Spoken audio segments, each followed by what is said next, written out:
Alors les amis, bienvenue dans un nouvel épisode du podcast. Cet épisode, je vais le faire sur un sujet un peu spécial. On m'a posé plein de questions sur mon parcours, sur comment j'en suis venue à me développer sur les réseaux, à développer mon business, par quoi est-ce que je suis passée. Donc ça va être un épisode un peu plus orienté pro-business, réseaux sociaux, pour tous ceux et celles que ça intéresse et qui auraient envie de se lancer aussi. Donc je vais répondre à vos questions et j'espère que ça vous aidera à avoir des clés pour vous lancer aussi.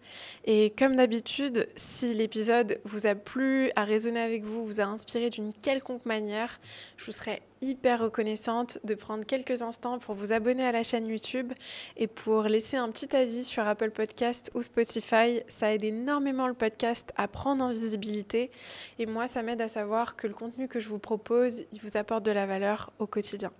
Je vous souhaite une très très belle écoute. Alors, une des questions que j'ai eues, c'est comment t'as fait pour gagner ta vie ? Je veux juste savoir et prendre des exemples. Ce qu'il faut savoir, c'est que j'ai toujours su que ce qui me passionnait le plus, c'était le comportement humain, la transformation humaine. Comment est-ce que on en vient à se transformer, à passer d'un état à un autre?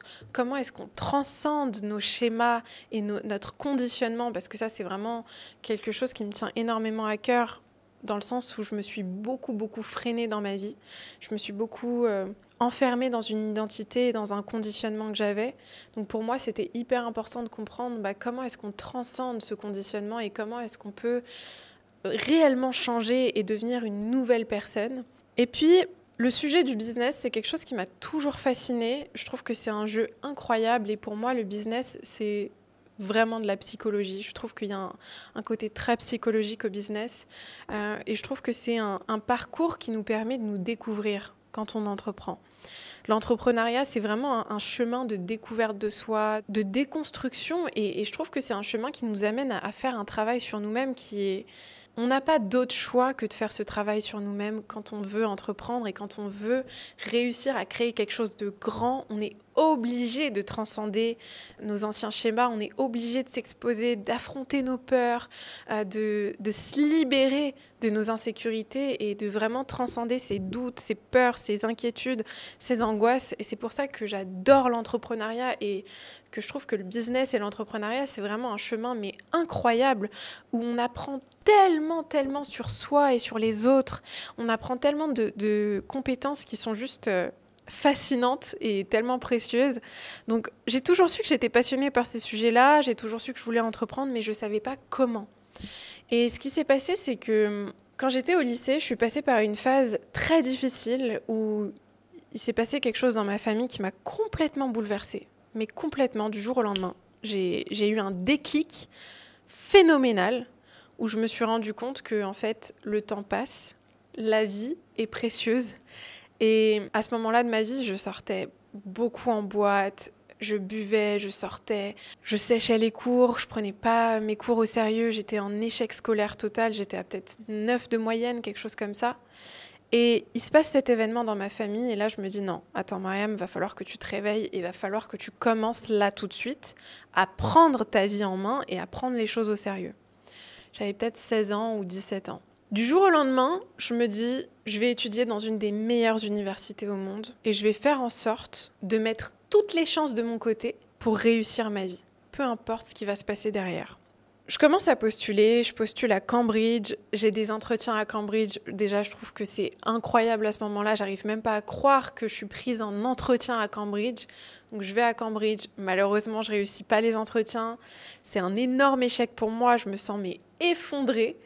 Et à ce moment-là, ma mère me dit « Mariam, si t'as pas été prise à Cambridge, c'est qu'il y a quelque chose d'autre qui t'attend et qui est meilleur pour toi. » Donc je décide de postuler dans les meilleures universités à Londres. Je choisis les 3-4 meilleures de Londres et je postule. Et là, je reçois une réponse positive de UCL, University College London, et qui est une des meilleures universités en Angleterre, et même mondialement, qui est classée à ce moment-là comme la 7e meilleure université au monde. Et je postule pour une licence économie et business. Ils me prennent sous condition que j'ai 15,75 de moyenne générale à mon baccalauréat. Et à ce moment-là, je me dis, ok, j'ai 1 an devant moi pour passer de 9 de moyenne à minimum 15,75 de moyenne générale au baccalauréat. Pendant 1 an, je me coupe d'absolument tout. J'arrête de sortir, j'arrête de voir mes amis. Je vais à l'école, je rentre chez moi et je travaille jusqu'à 23h, minuit, parfois 1h du matin, tous les jours. J'arrive à un stade où je deviens une des meilleures élèves de la classe et j'arrête pas de visualiser mention très bien, mention très bien, mention très bien. J'arrête pas de le visualiser. Je ne me laisse aucun autre choix, j'ai aucun plan B, ce qui veut dire que je décide consciemment à ce moment-là de ne pas postuler dans des universités et dans des facs en France parce que je veux absolument pas laisser une ombre de doute dans mon esprit sur la possibilité d'avoir cette moyenne-là. J'arrive au résultat du bac et je me retrouve avec 17 de moyenne. J'ai 19 en économie, 16 en philosophie, 18 en histoire. J'ai vraiment d'excellentes notes dans chaque matière. Et à ce moment-là, il se passe quelque chose d'assez incroyable. Je suis prise à Londres, je vais étudier à Londres. Mais ce qui se passe à ce moment-là, c'est que je réalise la puissance et le pouvoir de rester focus et de faire des sacrifices dans sa vie pour obtenir ce qu'on désire. Et je commence à comprendre que rien n'est impossible quand on s'en donne les moyens et quand on utilise le levier de notre concentration. Je vais à l'université à Londres pendant 3 ans, j'ai une expérience hyper enrichissante et mes standards commencent à s'élever. Je me rends compte que les gens autour de moi sont brillants. Je suis entourée de personnes qui sont extrêmement inspirantes, hyper cultivées, intelligentes, curieuses et très très ambitieuses. Et donc moi, mon ambition commence à s'élever encore plus. En sortant de l'université, je me rends compte que j'ai envie de commencer à travailler tout de suite. J'ai pas envie d'attendre, j'ai pas envie de faire 10 000 masters, passer du temps dans le théorique et me couper du pratique et du concret. Donc je commence à postuler et je me rends compte que en France, on me prend pas au sérieux en fait, parce que j'ai pas fait de master, parce que j'ai que entre guillemets un bachelor. Je sors du bachelor avec une mention bien, mais malgré ça, c'est une des meilleures universités en Angleterre. J'ai d'excellents résultats et malgré ça, on ne me laisse pas le choix, on ne me donne aucune possibilité en France de travailler et d'avoir un CDI, c'est uniquement des stages. Et moi, je n'étais pas intéressée par le fait de faire un stage, je voulais travailler immédiatement. Donc je postule à l'étranger, à Dublin en Irlande, et là je suis prise dans une boîte américaine et je travaille pendant presque 1 an là-bas. Très bon salaire pour commencer à 21 ans. Et je me rends compte que je ne suis pas du tout épanouie, je me sens restreinte, je fais très vite le tour, je m'ennuie très vite, je deviens une des meilleures dans mon domaine, dans ce travail-là, et j'ai vite fait le tour, donc j'ai envie de faire quelque chose de plus stimulant. Je rentre à Paris, et là, c'est très facile pour moi, du coup, d'avoir des propositions de travail, parce que du coup, j'ai fait 1 an à l'étranger, dans un travail prestigieux, etc. Donc, je commence à travailler, j'ai différentes expériences de travail. Et je me retrouve en tant que Chief Happiness Officer dans une boîte dans la tech, une grosse boîte, avec un très bon salaire. À 23 ans, je me retrouve à diriger les ressources humaines et à diriger toute la partie recrutement d'une boîte de 80 personnes. Et à ce moment-là, je me rends compte petit à petit que je ne suis pas à ma place. C'est pas fait pour moi. J'ai eu différentes expériences dans le salariat et à chaque fois, il y a la même chose qui revient. Et je me dis, Mariam, t'as un problème. À chaque fois, tu démissionnes. À chaque fois, t'as envie de partir. Et là, je me rends compte que dans cette boîte et dans cette expérience, c'est un peu différent. J'arrive à un peu mieux trouver ma place. Je dois m'occuper du bien-être des employés, de coacher les managers.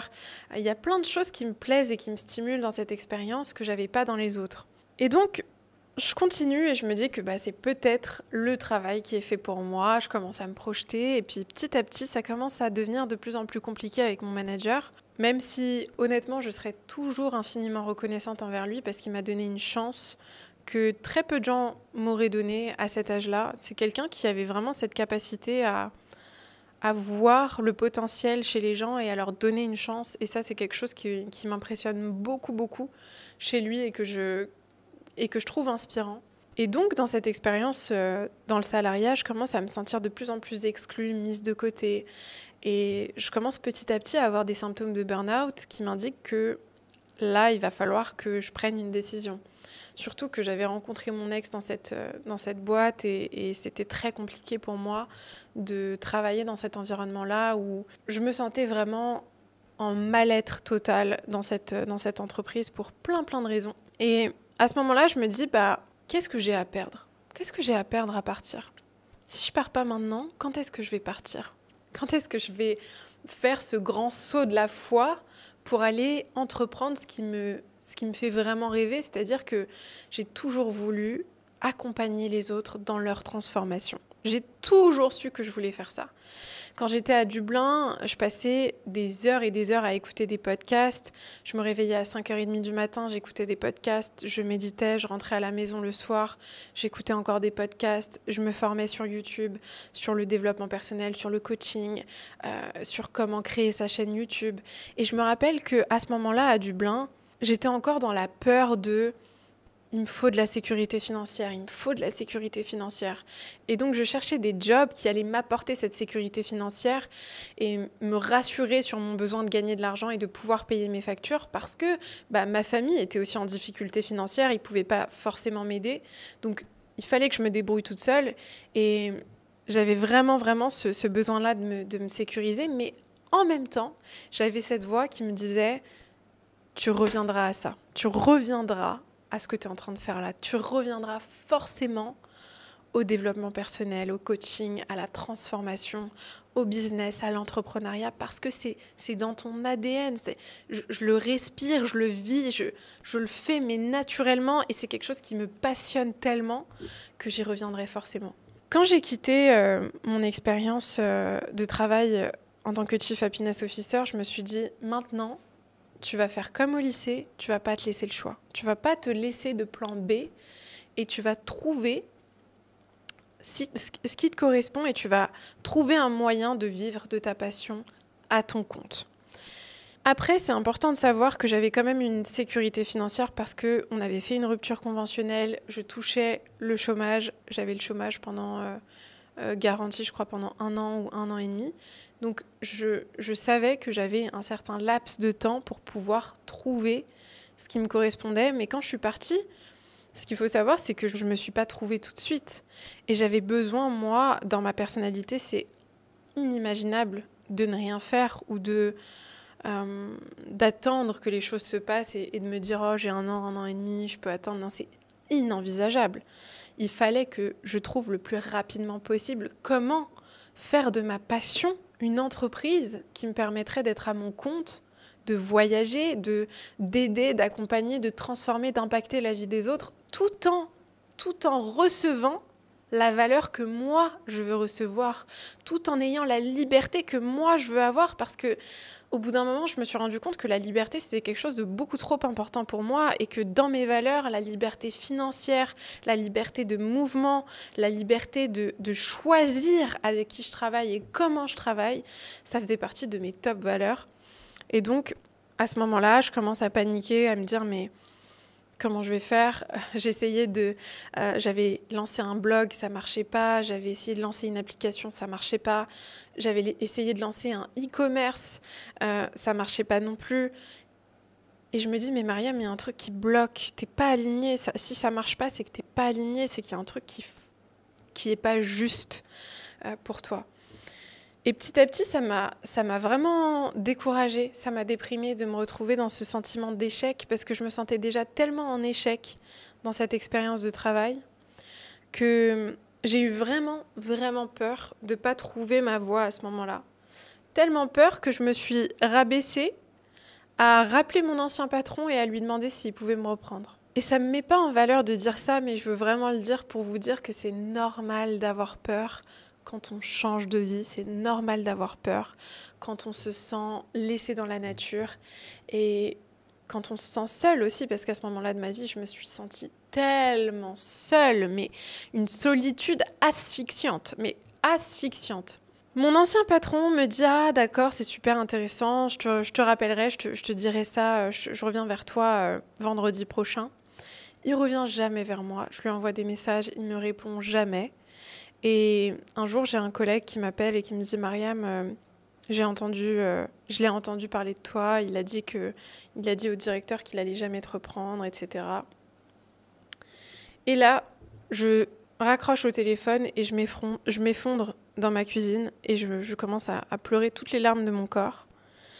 Et je me sens tellement honteuse. J'ai honte et je me sens tellement humiliée, sachant que mon ex travaillait encore là-bas. Il y avait tellement de choses qui se jouaient pour moi et je me sens complètement en échec. Complètement en échec. Et ce qui est intéressant à ce moment-là, c'est que j'ai en même temps une voix en moi qui me dit « Un jour, tu seras tellement reconnaissante qu'il t'ait pas repris. » J'en ai des frissons. Un jour, tu seras tellement reconnaissante qu'il t'ait pas repris. Et cette voix qui me disait ça à ce moment-là, je sentais qu'elle disait une vérité absolue. Je le ressentais à l'intérieur de moi. Et je peux dire aujourd'hui que j'ai une reconnaissance infinie envers cette personne parce que s'il m'avait repris, je ne serais pas là aujourd'hui à vous faire ce podcast. Et donc pour en venir à comment j'en suis venue à développer mon activité, j'ai lâché prise petit à petit sur le fait de ne pas savoir comment m'y prendre. Et j'ai reçu cette inspiration de me lancer sur TikTok, de faire des vidéos et de m'y tenir. J'ai commencé sur TikTok, je me suis fixé un objectif de poster au moins 3 vidéos par jour sur TikTok. Je postais 3 fois par jour, tous les jours pendant 2-3 mois. Parfois même plus, parfois 5 fois, parfois 7 fois par jour. J'ai étudié l'algorithme de fond en comble, j'ai étudié mes stats, j'ai tout étudié en fait pour comprendre comment est-ce que ça marchait et comment est-ce que moi je pourrais réussir à performer sur les réseaux sociaux. Et petit à petit, je me suis lancée sur Instagram. J'ai écrit un journal pour les hypersensibles avec la maison d'édition Hachette. J'ai lancé mon podcast. Je me suis lancée sur YouTube. Et j'ai commencé à me former au coaching et à coacher des personnes en one-to-one. Et l'année dernière, en janvier 2023, j'ai lancé ma première formation en ligne qui s'appelle Nouveau Départ et qui compte maintenant plus de 900 élèves. Cette formation, je l'ai fait avec tout mon cœur et c'est comme ça que j'ai commencé à vraiment scaler mon business parce que j'ai vraiment créé un programme qui correspondait à ce que moi j'aurais eu besoin il y a quelques années avant, à ce que je recevais le plus comme demande dans la communauté, c'est-à-dire comment est-ce que je peux apprendre à m'aimer, comment est-ce que je peux apprendre à avoir confiance en moi, à créer cette relation avec moi-même d'alliance, de partenariat avec moi-même. Et de ne plus me sentir fragile ou facilement perturbable par le monde extérieur. Et comment est-ce que je peux prendre tout simplement un nouveau départ et un nouveau départ définitif ? Parce que dans tous les nouveaux départs qu'on veut prendre, que ce soit dans notre business, dans notre carrière professionnelle, dans nos relations, dans notre santé, peu importe, tous les nouveaux départs qu'on veut prendre commencent par un nouveau départ avec nous-mêmes. Et en fait, cette formation, je l'ai fait de manière tellement alignée et j'ai donné tellement d'outils et tellement de valeurs que les résultats ont été tellement bluffants que finalement, ça a été très facile pour moi de scaler le business, de le vendre beaucoup plus facilement, que ce soit sur Instagram, dans mes webinaires. Et c'est vraiment ce qui a fait que j'ai pu développer un business à 6 chiffres. J'ai pas compromis mes valeurs, c'est-à-dire que j'ai pas accepté de faire des partenariats, sachant que j'avais quand même une visibilité, j'aurais pu faire des partenariats avec toutes sortes de marques. J'ai vraiment dit non à beaucoup de choses et je me suis focalisée sur ce qui était juste pour moi et pour ma communauté parce que je le prends tellement au sérieux le fait qu'on me fasse confiance que je peux pas me permettre de proposer des programmes ou de mettre en avant des marques qui sont pas 100% en alignement avec mes valeurs et dont je suis pas certaine à 100% de l'efficacité et des résultats que ça va avoir. Donc je me suis focalisée sur ça, sur mon coaching, sur mes programmes et c'est ce qui m'a permis de scaler mon business à 6 chiffres en 2023. Et c'est aussi pour ça qu'aujourd'hui, je suis dans la démarche de développer un nouveau programme qui va permettre à ceux qui ont envie de se lancer sur les réseaux sociaux et de développer leur business, de pouvoir le faire comme moi je l'ai fait avec tous les apprentissages que j'ai eus pour éviter de perdre du temps ou d'éviter de faire les mêmes erreurs que moi. Mais c'est vraiment ça, pour répondre à la question qui m'a été posée, c'est j'ai pu développer mon activité et avoir des revenus très confortables en étant pleinement alignée.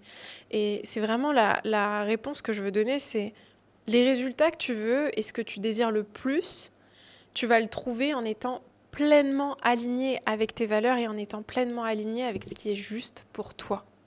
C'est vraiment comme ça que tu vas y arriver. J'espère que ce podcast vous a plu et qui vous a donné des clés et de l'inspiration pour vous lancer, et qui vous a montré surtout que c'est jamais parfait. Moi, quand je me suis lancée sur les réseaux, ça a été très dur et jusqu'aujourd'hui, je me prends encore parfois des critiques, des remarques, des méchancetés. Et il y a des moments où je doute de moi, il y a des moments où j'ai peur de ne pas y arriver, où je me sens dépassée, submergée. Et c'est normal et c'est quelque chose que je veux vraiment normaliser. J'ai pas envie qu'on se dise que euh, c'est trop facile pour moi parce que c'est pas trop facile, c'est facile pour personne. C'est vraiment facile pour personne. Par contre, ça devient de plus en plus simple au fur et à mesure du temps, à force de répétition et à force de constance et de discipline, ça devient de plus en plus simple. Voilà, si le podcast t'a plu ou a résonné avec toi, n'hésite pas à me faire des retours. J'adore vraiment lire vos retours. Et comme d'habitude, je t'envoie plein, plein, plein d'amour.